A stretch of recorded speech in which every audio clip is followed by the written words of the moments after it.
If I had a dime, every time somebody asked me this question, You would be rich. the way they moved stones, these very heavy multi-ton blocks, how did they do it? What happened to the nose of the Sphinx? Right there, it says, the great royal wife whom he loves, the mistress of the two lands, Nefertiti. But here's the thing, we actually know the artist who made one of the masterpieces of ancient Egyptian art. Which one? Are you actually ready for this? I'm sitting.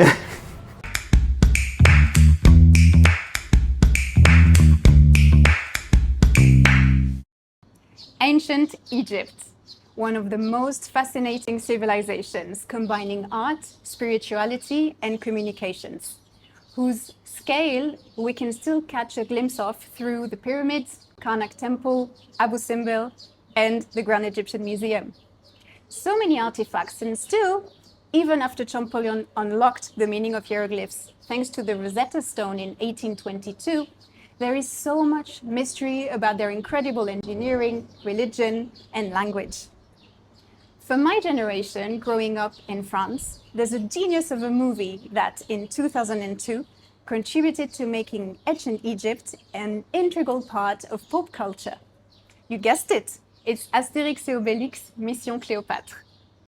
Today, we'll travel back in time and uncover part of the mystery of ancient Egypt with my guest, Dr. Arto Belekdanian, an Egyptian-Armenian Egyptologist and an AUC and Oxford graduate. He specializes in ancient Egyptian religion and kingship and royal rituals. He very skillfully bridges academic research and knowledge sharing with a wider audience through lectures, documentaries, and social media. Arto, welcome to Orient Express. Thank you for having me, Emmy, and thank you for that wonderful introduction. It's my pleasure. And actually, this reminded me, you know, Obelix? Mm-hmm. He fell into the pot when he was little, and that meant he didn't need any potion his whole life. So for you, in Egyptology, how would you say you fell in the pot? What compelled you to study it and then make it a career? Oh boy, I love the way you put it, by the way, and I'm a big fan of Astérix et Obélix. Well, the fascination was always there, always. The mythology, the religion, the questions. Yeah. But in the end, I never thought of it as a career or something I wanted to do forever, until I went to university at the American University in Cairo. And the beauty of the American system is that it lets you, it's mandatory to take a class in the sciences and the humanities. And well, to fulfill the humanities requirement, I saw Egyptology, and I took the Egyptology course. Okay. The professor, oh my God, the professor, Dr. Salima Ikram. If you haven't met her, you have to meet her. I heard a few good things about her. Fantastic Egyptologist as a scholar, but so passionate as well. I was just, jaw dropped the entire time in class, just like Taking this. everything in. And that's when I knew. I was like, nope, this is it. And what would you say it brings you today emotionally? And also because the more we know, the less we know. It's such a huge civilization. It's just such a rewarding field. It really, really is. It means so much to me because, well, I love the past. I love studying it. I love... the thing about Egyptology is, when you're studying it, you actually learn a lot in a lot of fields. And I never really noticed this until actually when I was teaching at AUC this semester, one of the students told me this. It's like, oh, wait, when doing Egyptology, you're learning architecture, you're learning about art, you're learning about language, you're learning about society. So you actually dabble in many fields all at once. It's multi-subject in disguise. Absolutely. I love the way you put it. Yeah. one of the questions most of my friends who come to visit Egypt ask me and ask guides in general is how did Egyptians build these pyramids? So much that even there are theories that it's, you know, it could be with an alien force, like an external force. So of course you've had this question and you've studied the matter. So tell me, in your opinion, how it came to be. If I had a dime, every time somebody asked me this question, You would be rich. oh boy. Well, the thing is with these theories is that you don't need them to explain what the ancient Egyptians managed to achieve. Okay. A lot of what we have very adequately explains how the ancient Egyptians did what they did. Walk me through it. Sure. So, for example, no, we don't have a complete picture, and that's what Egyptology is all about, answering the questions. But, for example, the way they moved stones, these very heavy multi-ton blocks, how did they do it? Well, the ancient Egyptians, as you know, they would depict things in their tombs and their temples very often. And in one such tomb in Middle Egypt, near Minya, is a wonderful depiction of 178, I think is the number, workmen transporting a colossal statue. And it's being transported on a sled. A sled. Aha. Makes sense. Well, that's the thing. It really does. But when you think about it, if it were on sand, it'll get stuck. You need a flat surface or make Exactly. the surface flat. Precisely. Okay. You need to actually prepare the ground in advance. So that's where archaeology comes in. We have actually found the ways along which the ancient Egyptians dragged blocks to the pyramid construction site. Wow.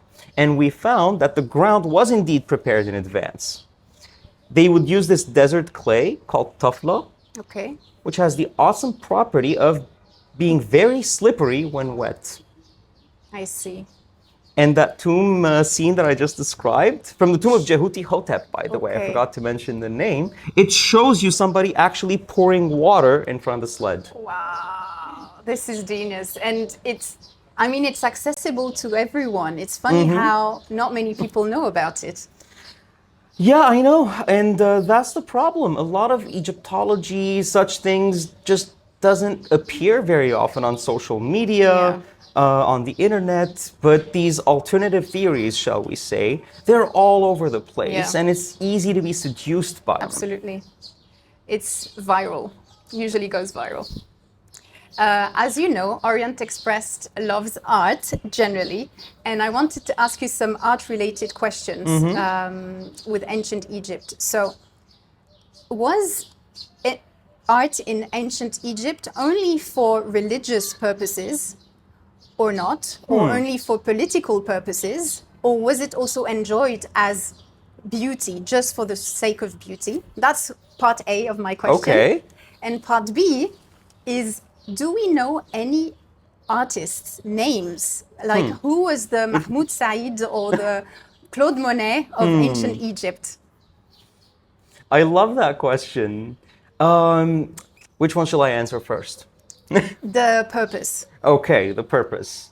Well, like all art, ancient Egyptian art does not need to be either or.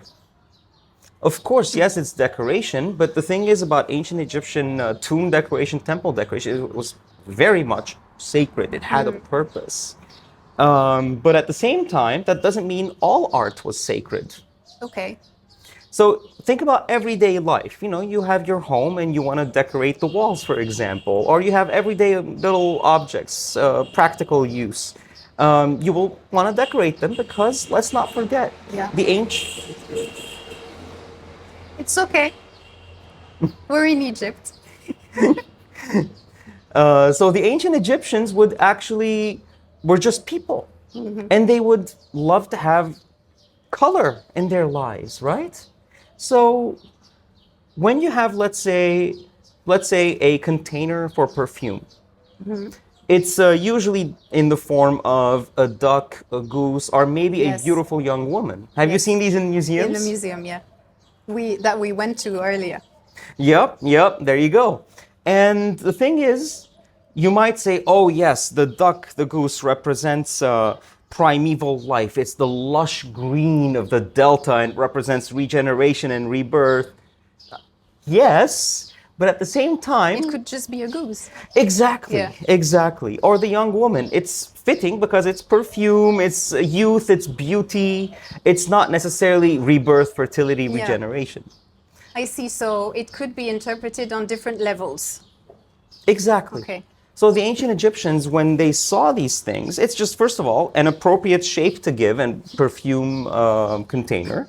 And it made sense because it had that connotation, but it's not like they were actively thinking, yes, rebirth and regeneration while I apply the eye perfume. Or no. It was genius marketing. If you It use is. this with this container, it's going to give you youth and rebirth. And okay, and part B of the question. Who were the Mahmoud Said and the Claude Monet of ancient Egypt?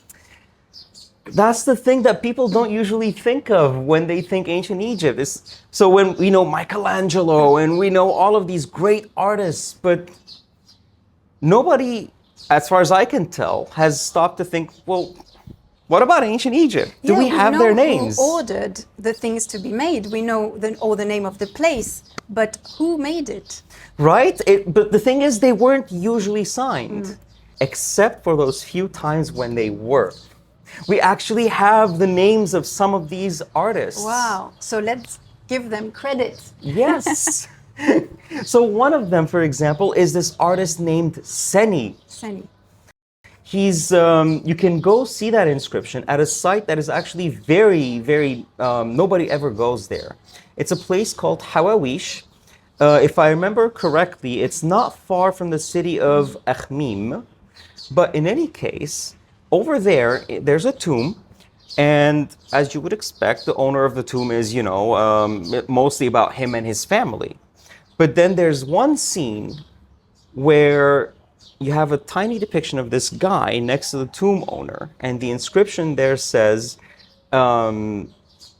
it's identifying the painter. Wow. Seni. So did he sign it or did someone else put his name on it? Well, here's what he says. He says, the painter, Seni, says, I made the tomb of the Count Kheni, and the tomb that's next door as well, and I did it alone.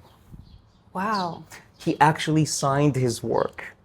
So hang on, was it forbidden for them to sign their works, to give the glory to the one who ordered it? Or was it just not practiced to leave your name somewhere because it would, I don't know, take the energy of the place or... I wish I knew. Okay. It was just something that was just not done. I see. You might have sometimes a dedication, like a son might dedicate something to the father and say, this is the stela that I made for my dad. Yeah. But an artist actually signing is quite rare. Okay. And we don't know exactly why. It was just maybe just not part of the custom to do so. We'll keep on thinking of theories. Yeah. But here's the thing. We actually know the artist who made one of the masterpieces of ancient Egyptian art. Which one? Are you actually ready for this? I'm sitting. Tell me, what is one of the first works of art from ancient Egypt that you can think of? If I were to say, think of one, what would it be? It would be the pyramids. No, a work of art, like a thing. Oh, sorry, work of art, a statue. For example. Oh, you're putting me on the spot. No, really. Think simple. Sphinx. Like not a structure or a gigantic monument. Think something small in a museum. Hyper famous. Oh, a sarcophagi. Think a beautiful young woman, a queen. Mummy. Not a mummy. Think like a statue. A bust, perhaps? Oh, a bust of somebody whose name starts with N. Yeah, there you go. Nefertiti. There you go. Thank you. Right, iconic of ancient Egyptian art, Absolutely. almost the logo. Absolutely. Well, we actually have a very good idea who made that. Wow, how? Oh, it's a bit of a long story, so I'll try not to bore you with the details. Okay. But basically, so that statue was this. So Nefertiti was the wife, the queen of King Akhenaten. Akhenaten founded this new capital. Yes, and the new religion. There you go. And they found this bust of Nefertiti, along with many other works of art, seemingly still being made in a home. Or maybe it included his atelier. Okay. But we didn't quite know exactly who the name of this person, the artist. Except nearby, they found something else that had his name on it. But it's outside the home. Is it actually him? Is it not? But the intriguing thing was that this thing had the title of that person on it. Wow. The title was Se'ankh, which, Se'ankh. like, you know the Ankh? Yes. So Ankh means life. Yes. The S prefix makes it sort of like, gives it a causative meaning. Okay. So the one who causes to live. Life. Okay. Wow. So now we know who made Nefertiti's bust. The name of this person is Thutmose. Okay. So oh, by the way, I forgot to say, to cause to live, that word Se'ankh is usually translated as sculptor, but also perhaps more generally, artist. Okay. So he's the artist Thutmose, and he made this thing. Now, for a long time, we were not sure if it was actually him, but we have that evidence that he's the painter. Much more recently, there's this French Egyptologist, Dr Alain Zivy. He made a very strong case because he found a tomb of somebody named Thutmose. Yeah, I thought Thutmose was the name of a king. Well, you had other non-royals with that name as well. But in any case, he built a very strong case that the Thutmose buried in Saqqara, which is where he found the tomb, is the same guy as one in Amarna. Wow, this blows my mind. Arto, let's talk about female pharaohs, please. Because we always hear about Akhenaten, Ramses II, and all of the other ones. And we hear very little about Hatshepsut, for instance. And I'm sure there's many other female pharaohs. So can you teach us anything nice about them? How many were there? How important were they? Of course. And I love that you're asking about this because people need to know more about this. And it's only recently that people have begun to hear the name Hatshepsut more. She holds a very special place in my heart because an entire chapter of my thesis had to do with her. So in total, actually, there are only four confirmed female pharaohs. I see. Okay. There's tantalizing evidence for two more. Those are still the subject of debate. And the reason why it's so rare is because, well, it was not the norm. So pharaoh, right, refers to the king in ancient Egypt. And the most common word for king was nisut. Okay. So to rule in ancient Egypt, you had to be a nisut. You had to be bearing that title. And nisut applies to men only? Well, here's the thing. It means king. So it's kind of like, saying the Sultan in various Islamic empires throughout history, or Tsar in Imperial Russia. It just means the ruler, right? So you have the nisut, who's meant to be the ruler, and the office of nisut is male because the king was the representative of Horus, the god of kingship on earth, and even his manifestation. So the whole ideology of kingship, the mythology surrounding kingship that lends it legitimacy, does not work unless it's a king ruling. Well, how do you get female pharaohs? And that's the thing. We're talking about female pharaohs, not queens. Yeah, it's true. Female kings. I should have said queen. I'm, formatted as well. Well, that's the thing. It's so counterintuitive. Yeah. And it's just, how do you make sense of that? How does that work, right? Well, the answer is, the idea was that, let's say there's a power vacuum, because usually, of course, like I said, king is male and the succession goes from father to eldest son. But in certain periods, critical periods of history, there might be a power vacuum. Yeah. And a very powerful queen, and by the way, queens could wield tremendous power, just not the office of king, but they could be very powerful. Well, in such cases, the queen well, would undergo the rituals of becoming a king. So if you undergo the rituals of becoming a king, if you dress like a king, talk like a king, do what a king does, and well, hold the title of king, well, guess what? Congratulations. You're a king. And that's what happened. I see. So can you name any queens apart from Hatshepsut?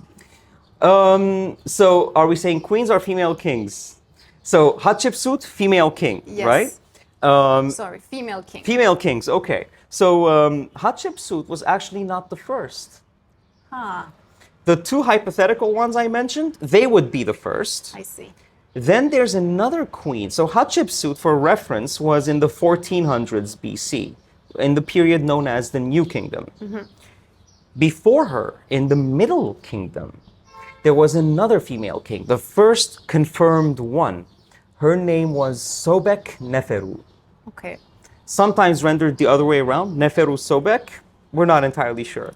But she's the first confirmed female king, and you can actually see in her statues that it's a woman, but she's dressed like a king. Uh-huh. And that allows people to trust her more. If she dresses like a king, it gives her strength and authority and legitimacy. Absolutely. But also, that's what a king is meant to look like, and you want to look the part. I see. Does the ritual you were mentioning to become a king, what does it entail? Do you need to sit like for, I don't know, 2 days with prayers, or what do we know about it? Actually, very, very little. We know that there would have been some kind of event, but we have actually this ties in a lot with my doctoral thesis, which was about the ancient Egyptian coronation ceremony. But it wasn't about trying to reconstruct it because of the limited data. I was just trying to even answer the question in the first place, whether it even existed. I see. There's ritual texts that indicate its existence, but was it actually for the coronation or not? It's a complicated topic, but there must have been something in which the king would have undergone some kind of ritual, 100%. The nature is still up to debate. Okay.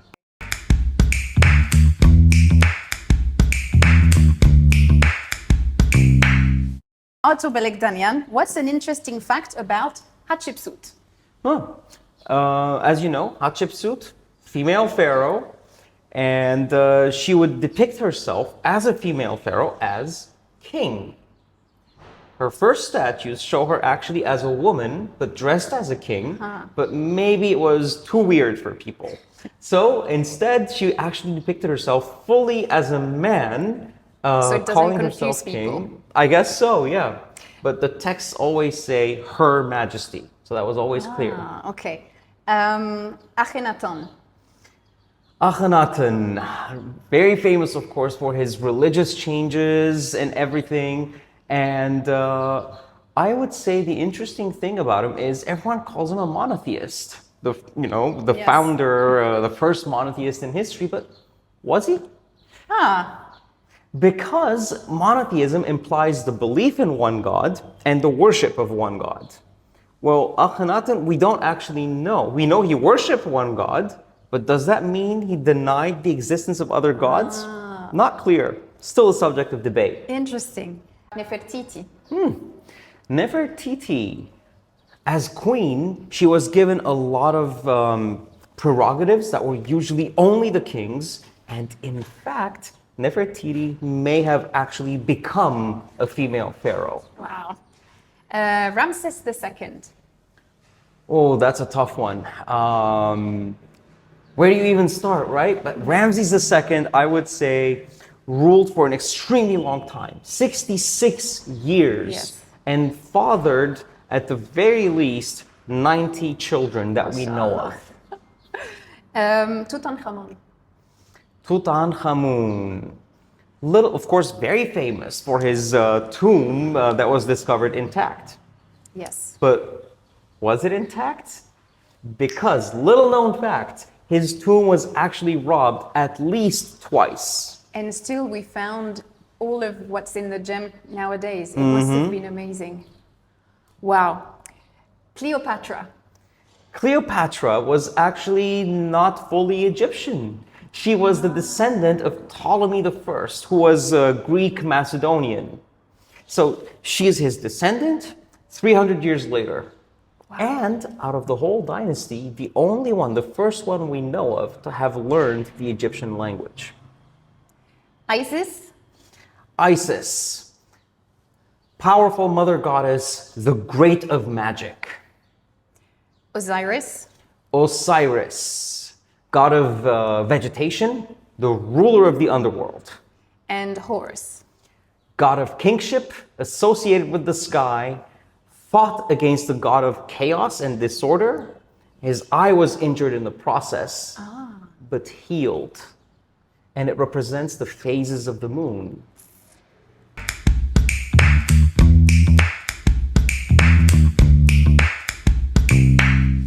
So remember that queen, the famous bust we talked about? Nefertiti. Easily one of the most famous queens in ancient Egypt, right? Yes. She may actually have ruled as female pharaoh as well. No way. Little known fact. How do you know that?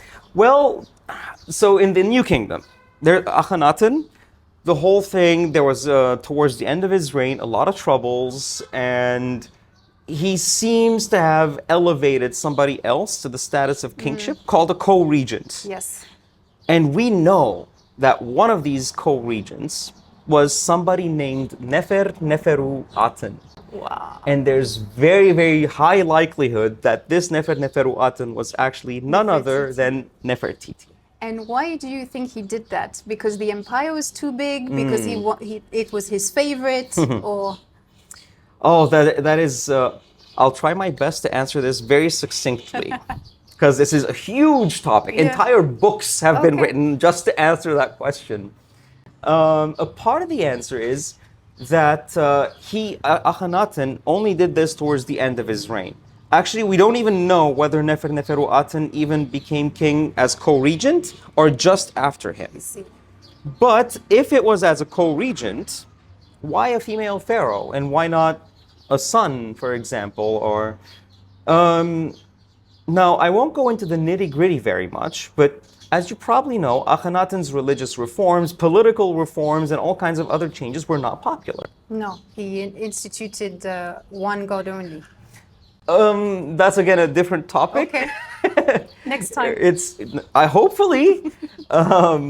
But long story short, he knew he wasn't popular and that his changes might not outlive him. Okay.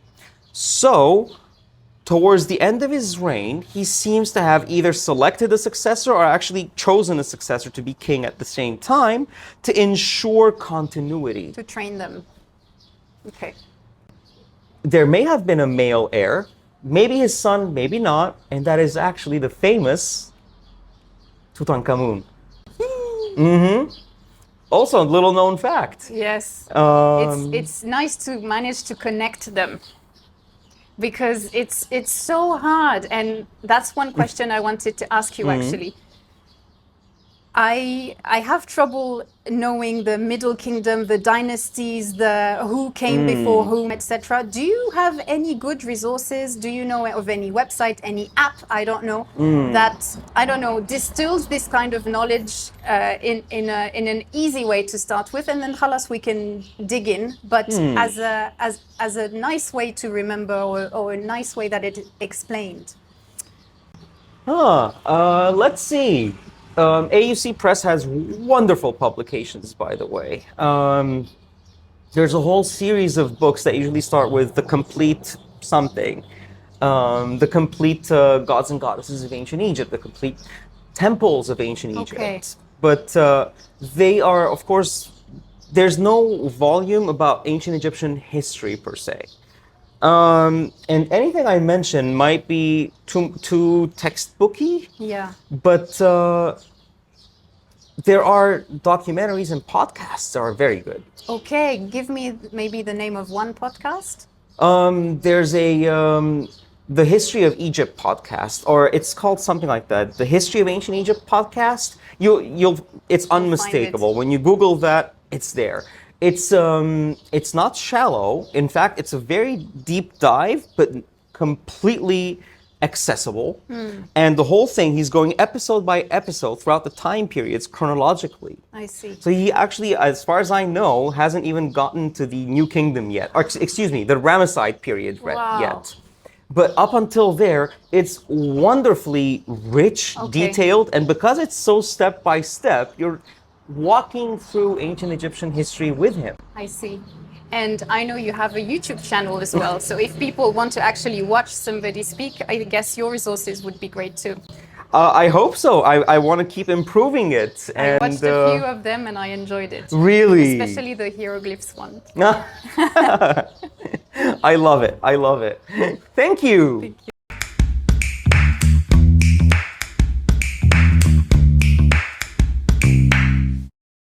So show me how you write hieroglyphs on a laptop.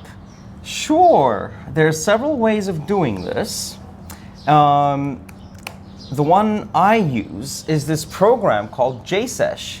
Sesh is the word that Egyptologists, at least the way they pronounce it, for scribe in the ancient Egyptian language.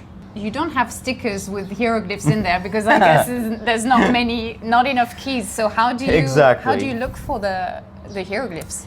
Well, it's phonetic. So to use this font, you have to know hieroglyphs. Yeah.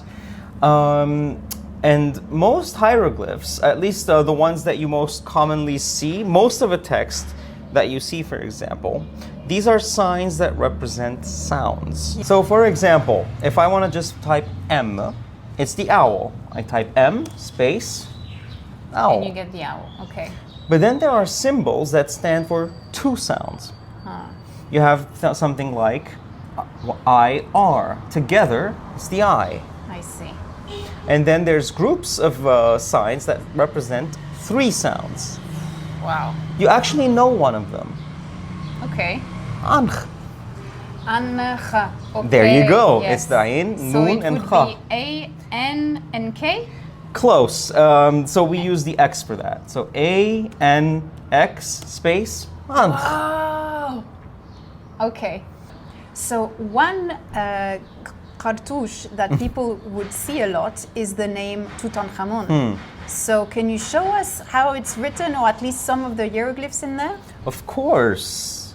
So firstly, I would say that we should probably write it in a column, because hieroglyphs can be written left, right, left, or top down. So let's do it like this. First of all, Tutankhamun, Tut. Yes. T, U, T. So there's your T, there's your U, there's your T again. Okay, so single letters for single Exactly. script. Okay.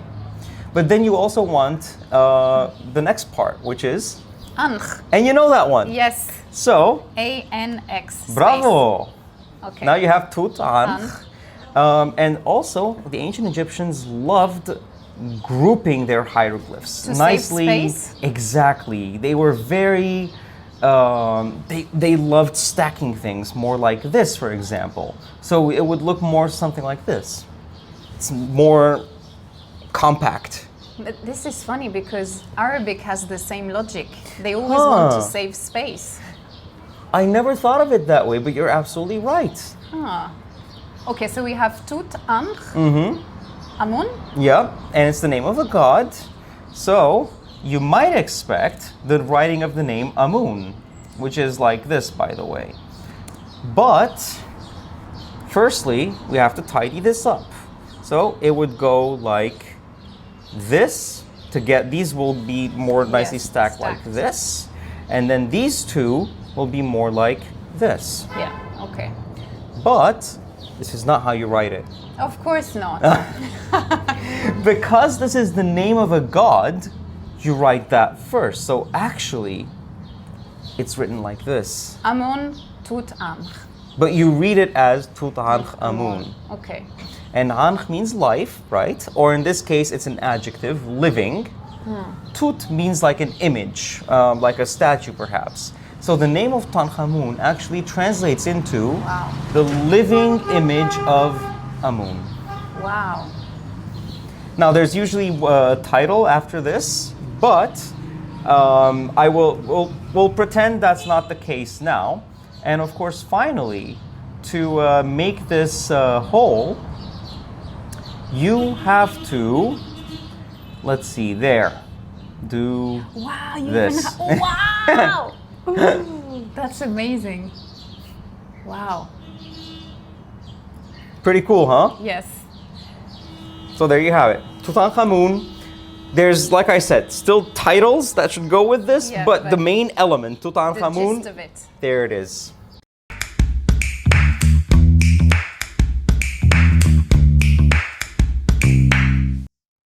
Arto, I would like to clear up for us a mystery, Yeah. which is bothering the French a lot, Okay. which is what happened to the nose of the Sphinx. And Okay. are the French responsible?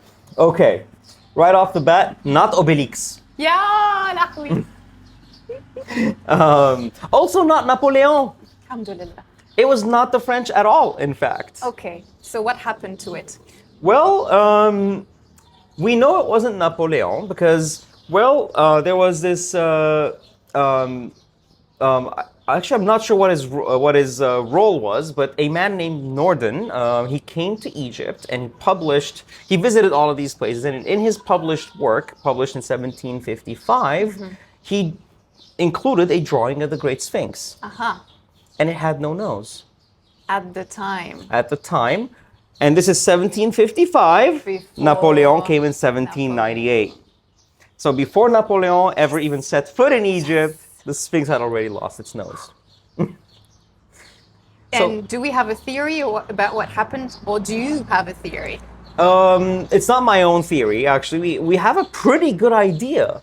But the problem is there's some conflicting evidence, conflicting reports. But according to some, the Sphinx had already lost its nose in the 10th century AD, so the 900s. But then again, there's this Muslim traveler and scholar named Abdul Latif al-Baghdadi. So he's from Baghdad. And he came to Egypt. He visited the Giza Plateau, because of course he did, right? I mean, Why not? and he was describing how beautiful the Sphinx is, and he was saying how amazing it is that the sculptors managed to keep the proportions of the face, you know, to be beautiful and Yeah. correct, despite the monumental size of the statue. And while describing it, he mentions, of course, the Sphinx is... Missing something. No, he actually mentions the nose. Ah, so it has the right proportions. Still, and this was in the 1100s AD. Okay, so something happened between that and the 1700s. But we can narrow it down. Yes. Another Muslim scholar and traveler, Al-Maqrizi, he came to Egypt as well. And of course, he visited the Giza Plateau as well. And he has this report. He mentions how, so he's in the 1400s? Yes, 1400s AD. In 1378, he says, what happened was that there were still people actually seemingly making offerings to the Sphinx. And there was this Sufi that, called El-Dahr, who was, of course, very outraged by this. And he, according to Al-Maqrizi, he had the nose of the Sphinx be taken off. So to take the life out of the statue, so he can't breathe. Yes, good knowledge. Okay, makes sense. So thank you for clearing this up. I feel much better. Another thing I wanted to pick your brains on is the hieroglyphs. Of course, it's an amazing... It's beautiful as it is as well, not even taking it as a language, but as a pictorial thing. I mean, I should say a science. But, you know, Google released its own software to actually read hieroglyphs and translate hieroglyphs. It's called Fabricius in 2020. Do you use it? Because it's made apparently for people and historians and Egyptologists. Have you tried it? And is it any reliable? What do you think about it? Well, honestly, up until very recently, I had never even heard of it. Okay. So it's, I may not be representative, but Odds are, though, that at least many Egyptologists are not aware of it, or at the very least, they don't use it. And out of curiosity, I tested it a little bit. And actually, it's quite good. The word for, it got a lot of words right, by the way. There was the word father that was missing one hieroglyph. But then I looked up the word mother. And I was very surprised by the word that came up. It's not the normal word for mother. So I actually dug deeper and I tried to search because we have dictionaries. Of course we do. And I looked up this word and it turns out it exists.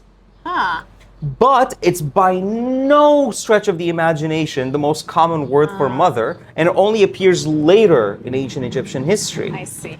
And has that connotation of, I guess, ancestor more or something like that. But think of it this way. Instead of saying mother in everyday language, instead you're saying like something like matron. Yeah. Nobody like an says old that. version of Exactly. And nobody says that. Because also, as the Egyptian civilization is so long, it's over 3,000 years, I guess the hieroglyphs probably evolved with time. So either the written form or even the spoken form, actually, how do we pronounce it? Do we know a way to pronounce hieroglyphs? First of all, wonderful observation. Because of course, like any other language, the ancient Egyptian language would have changed over time. And there's an entire... Egyptology is such a wide field.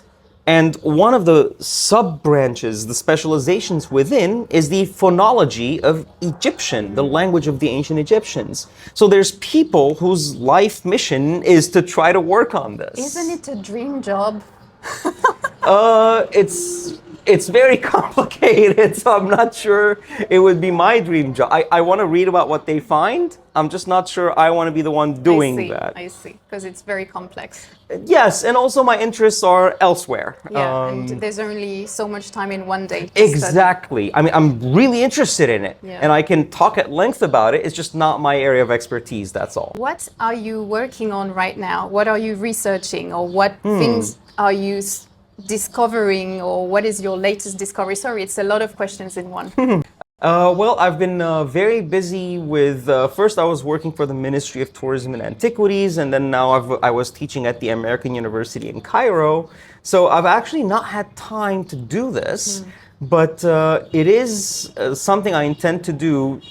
One thing that I intend to do is to publish my thesis, at least partially, because it was all about the coronation, like I said earlier, in ancient Egypt, and I feel like a lot of people just find that topic very interesting. Every time I say it, like eyes open up, kind of.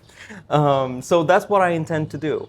And can you give us a snippet, or what would you study about the coronation? The ritual, the gathering, the meaning, or the priests around it?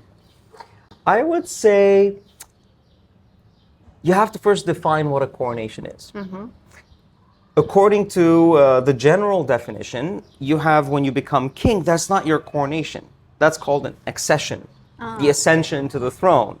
The predecessor dies, you become king.